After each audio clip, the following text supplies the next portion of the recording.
Tikai no tevis tās gaidu es, tikai no jūras tev sveicienus kājas nes. Un tagad sveiciens. Sveicieni tev no visiem, kas dzīvo Lielupē, no visiem taviem brūtgāniem un draugiem, un gaidām tevi mājās. Daudz to brūtgāni ir? Viņai vienmēr daudz brūtgāni bijuši.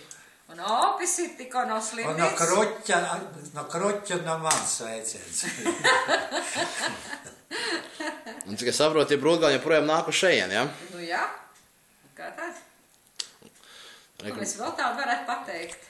Lieldienas tuvojās, kādu lieldienu apsveikumu? Tuvojās, jā, krāso olas un vai vispār Amerikā vāk viņi tur olas krāsot, es nezinu. Vai viņa vispār ir olas, viņa tikai tīta ar olas. Viņa var vispār no olas. Lai tikai krāso olas un lai sūta sveiciens visiem. Lai brauc mājās galvenais. Tur es pilnīgi piekrītu. Nav tur ko darīt tajā Amerikā. Tieši tā. Jā, iedomājas, viņi tur nezinu, ko darīs, vai ne?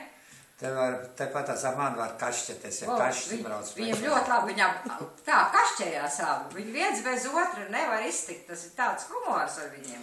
Jo abi viņi vēži. Abi ir vēži. Man mamma arī ir vēzis. Jā? 28. jūnijā. Vai tas jau ir vēzis? Jā, ir. Ir. No 16. līdz 16. Ne, no 22. laikam līdz 22. Nu, kaut kur mainās, jā. Abi viņi ir vēži un viens bez otru. Un uz tādiem, es atceros tādiem muļķīgiem jokiem, viens otru kaitina. Kad tas bija, kurš bija iegājis vannā, Linda bija iegājis vannā un tu nogriez uguni, jā? Nu šitā pat tā, vai ne? Kaitina viens otru un nervojas.